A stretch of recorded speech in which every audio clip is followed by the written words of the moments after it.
Still hiding among your precious books, Julia? Drew's voice cut through the quiet of the library's rare books section.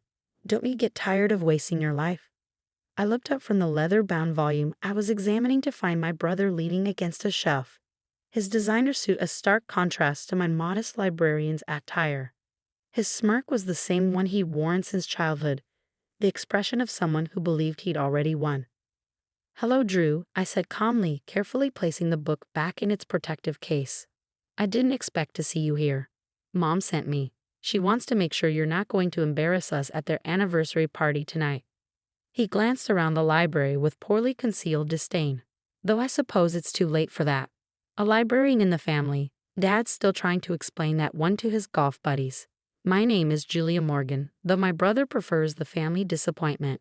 At 34, I was the head librarian at the city's central library, a position that made my old money family cringe.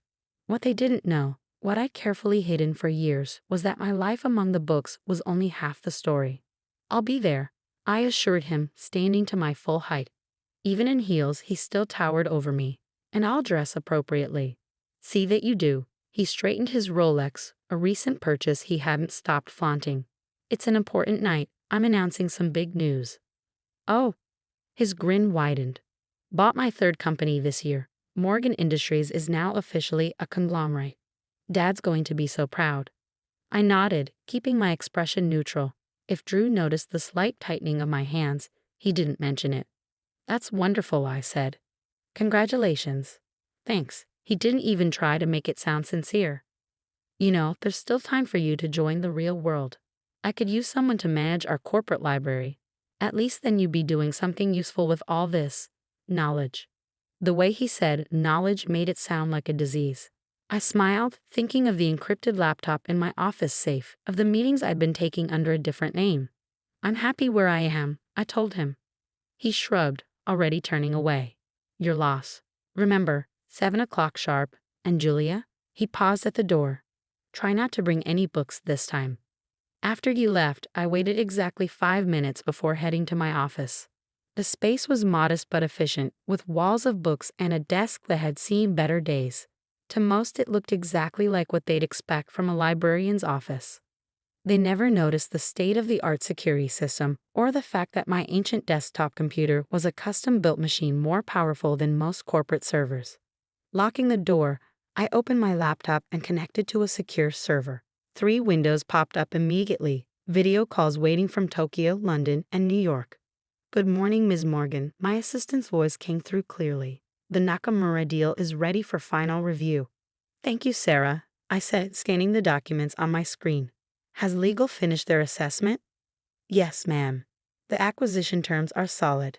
We can move forward whenever you're ready." I glanced at my watch. 5 hours until my parents' anniversary party. Plenty of time. "Schedule the signing for tomorrow morning," I instructed. "And Sarah, make sure everything's in place for the announcement." "Already done. The press release is ready to go." Though, she hesitated. "Are you sure about the timing?" I thought of Drew's smug face, of years of condescension and dismissal. "Yes, I'm sure. Tomorrow morning will be perfect." After ending the call, I sat back in my chair, looking at the empire I built in secret. Morgan Global Partners, no relation to my brother's Morgan Industries, despite the similar name, was now one of the largest private equity firms in the world. We operated entirely in the shadows, using shell companies and discrete investments to hide our true size. For 7 years, I'd built this company while maintaining my cover as a simple librarian. The job wasn't just a front. I genuinely loved books, loved preserving knowledge and helping people access it. But it also provided the perfect cover for my other life. Who would suspect the quiet librarian of being one of the most powerful people in global finance? My phone buzzed. A text from Mom. "Don't forget to do something with your hair, dear. The Prescotts will be there tonight." The Prescotts, one of many old money families my parents were always trying to impress. I texted back a simple "OK" and began packing up for the day. I had a hair appointment already scheduled, along with a fitting for the dress I'd bought specifically for tonight. Just because I didn't flaunt my wealth didn't mean I couldn't play the part when needed. The salon was empty when I arrived, perks of owning the building and having a standing private appointment. Maria, my longtime stylist and one of the few people who knew my secret, was waiting. The usual? She asked, gesturing to a chair. Something a bit more formal today, I said. Family event. She nodded knowingly. Ah, the famous Morgan anniversary party. Your brother was in earlier, talking about it to anyone who would listen. I'm sure he was. As Maria worked, I checked my emails on a secure phone. The Nakamura acquisition was proceeding smoothly. By this time tomorrow, Morgan Global Partners would own one of the largest tech manufacturers in Asia. The same company my brother had been trying to buy for months.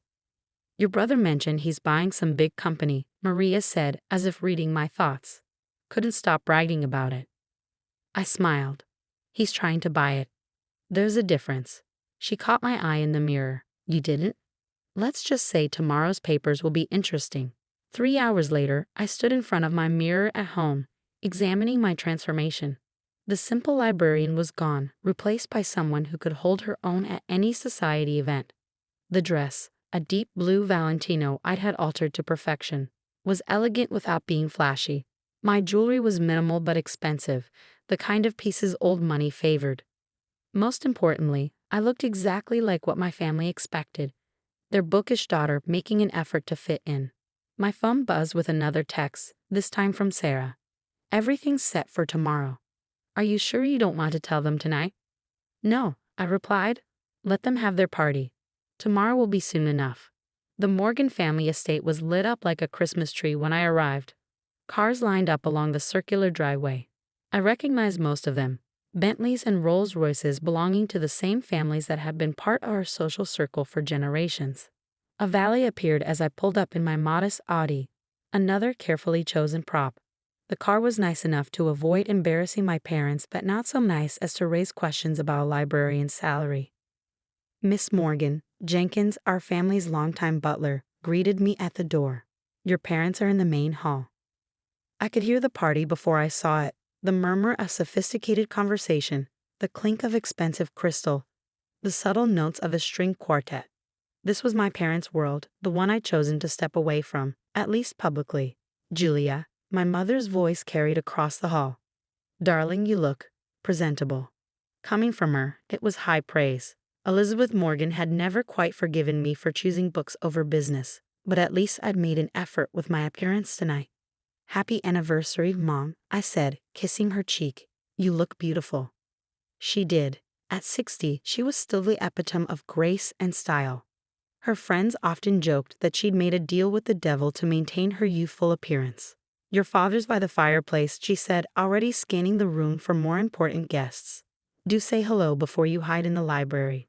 I made my way through the crowd, accepting air kisses and polite inquiries about my little job at the library.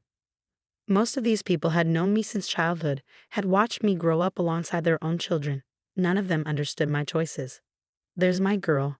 Dad's voice boomed as I approached. He was holding court with his usual crowd, golf buddies and business associates who'd been part of his life for decades. Come here, let them see you. I submitted to his enthusiastic hug, noting the slight slur in his words. He'd started the celebrations early, as usual. Still working with those books? Harold Prescott asked, his tone making it clear what he thought of such an occupation. Still working with those books, I confirmed. Someone has to preserve knowledge for the next generation. They laughed, the indulgent chuckle of people humoring what they saw as a harmless eccentricity. Speaking of the next generation, Dad said proudly, "Where's your brother?" He's got some big news to share. As if on cue, Drew appeared, champagne in hand. He changed into an even more expensive suit, his Rolex catching the light as he gestured. Everyone, he called out, his voice carrying across the hall. I'd like to make an announcement. The room quieted, all eyes turning to him. Drew lived for moments like this, had always thrived on being the center of attention.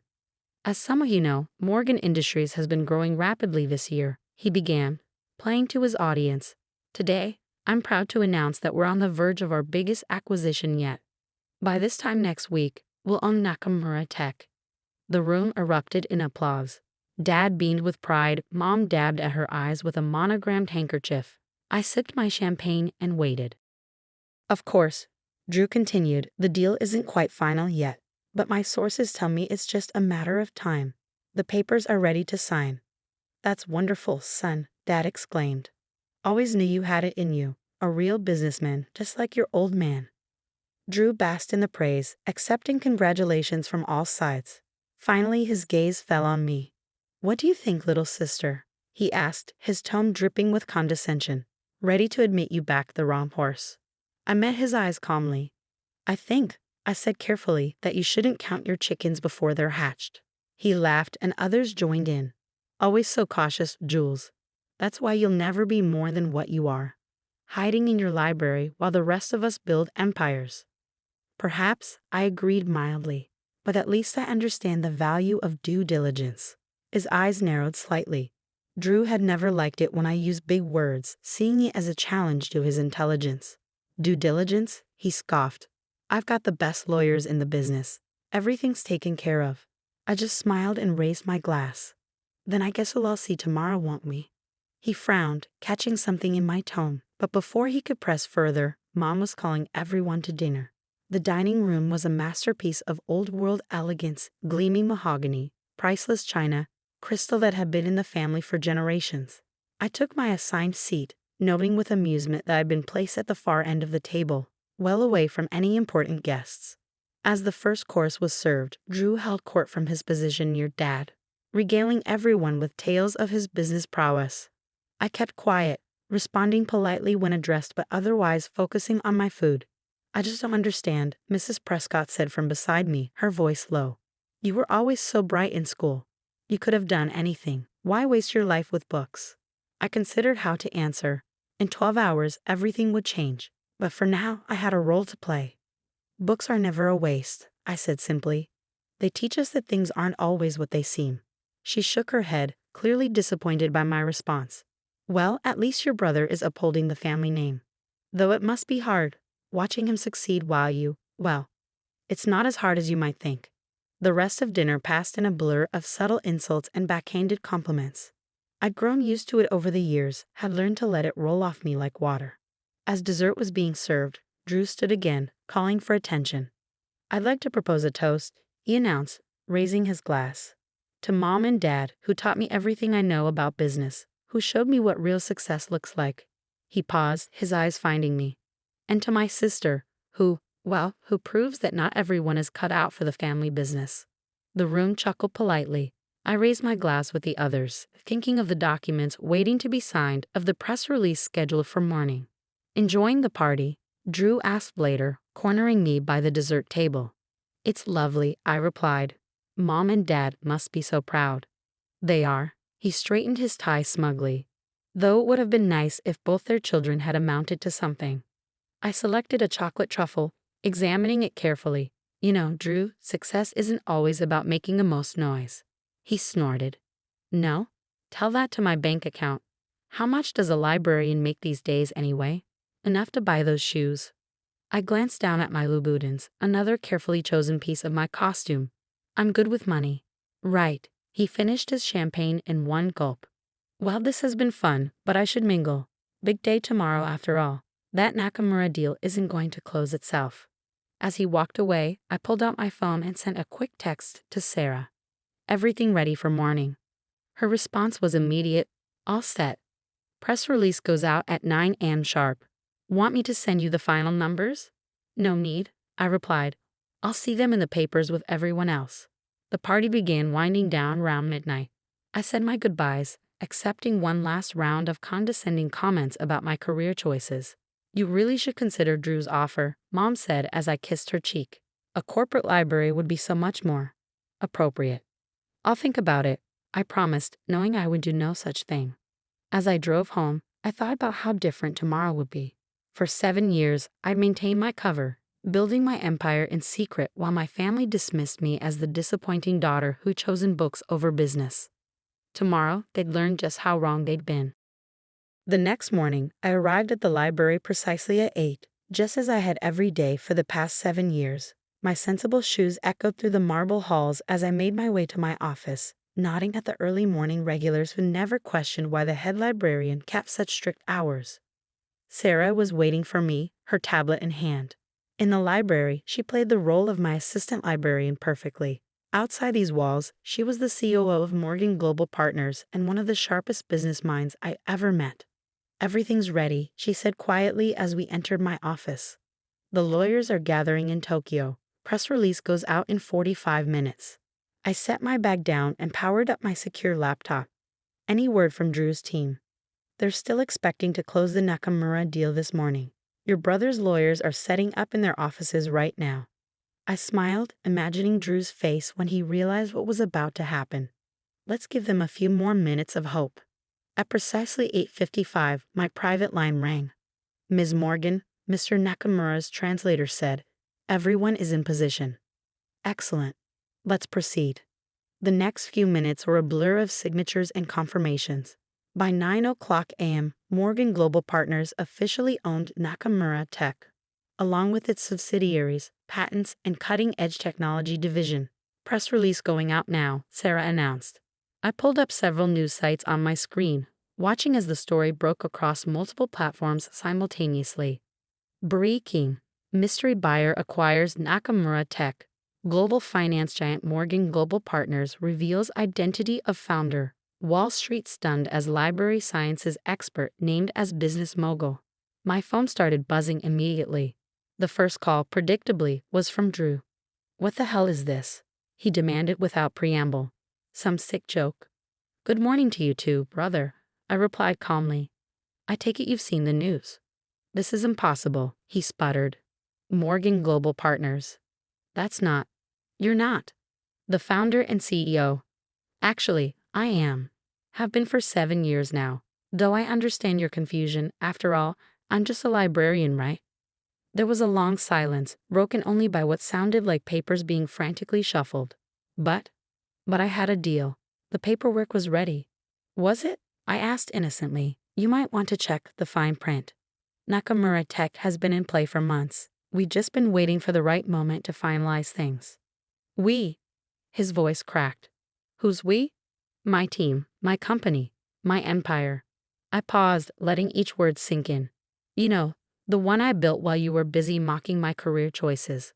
The line went dead. I looked at Sarah, who was trying to hide her grin. "How long until my parents call?" She checked her watch. "I give it 3, 2. Right on cue, my mother's number flashed on my screen. Julia Elizabeth Morgan. Her voice was shrill enough to crack glass.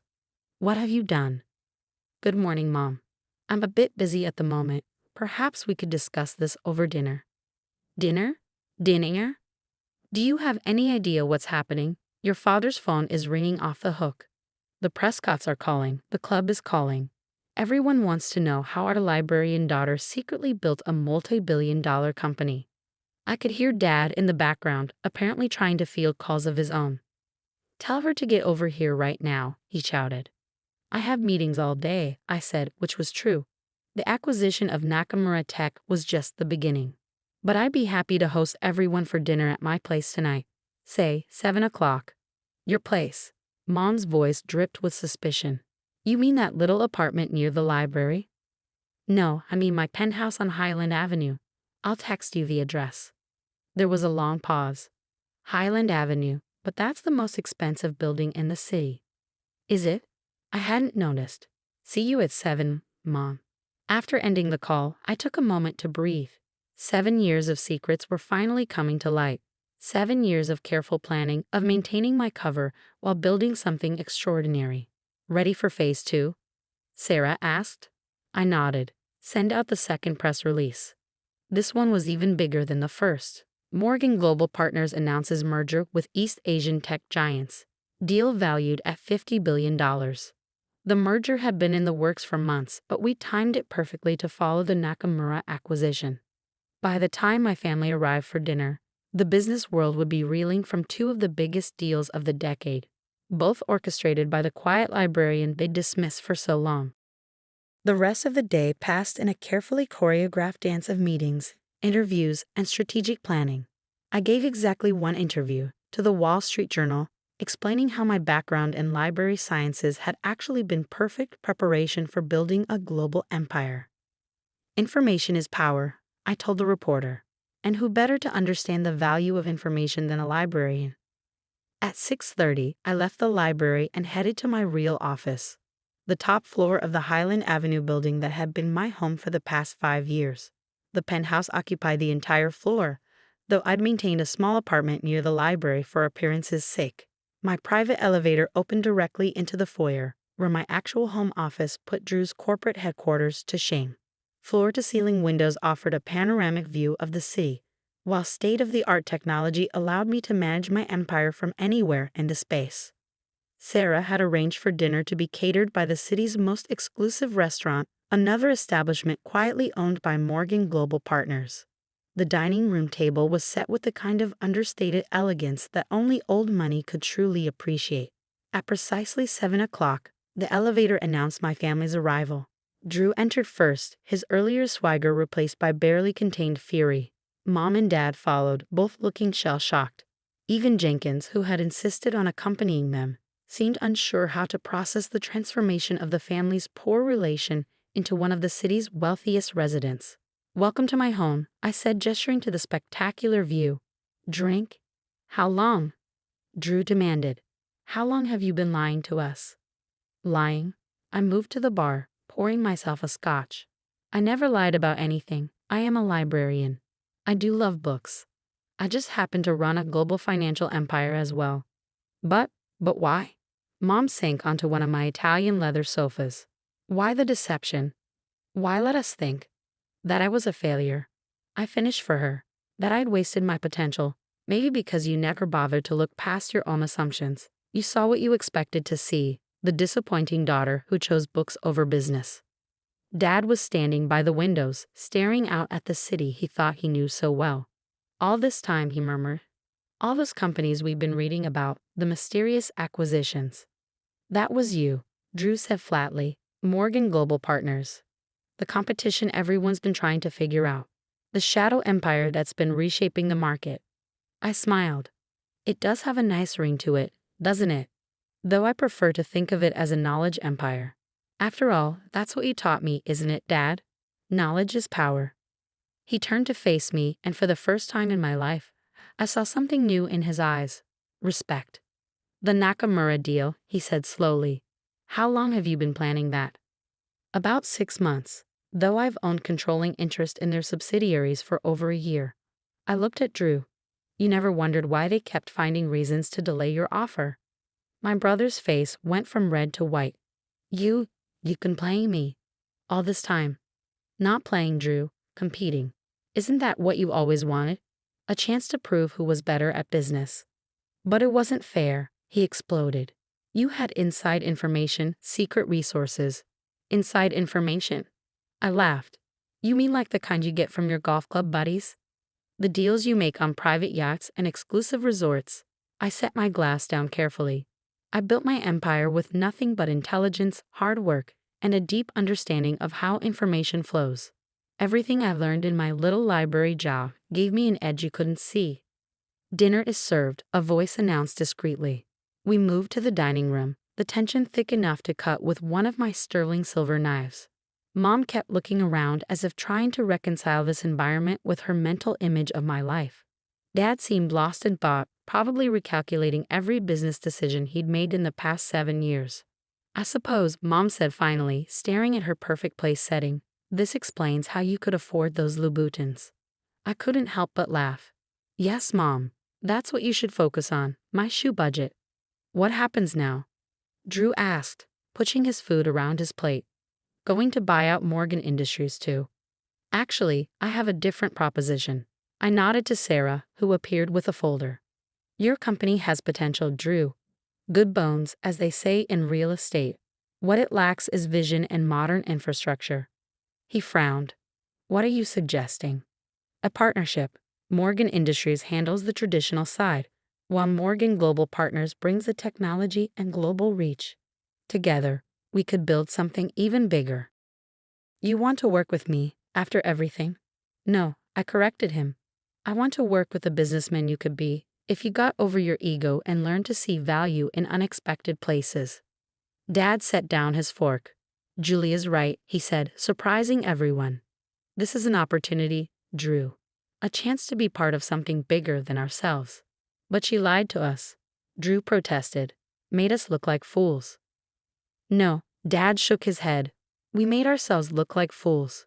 We were so convinced we knew what success looked like that we couldn't see it taking a different form.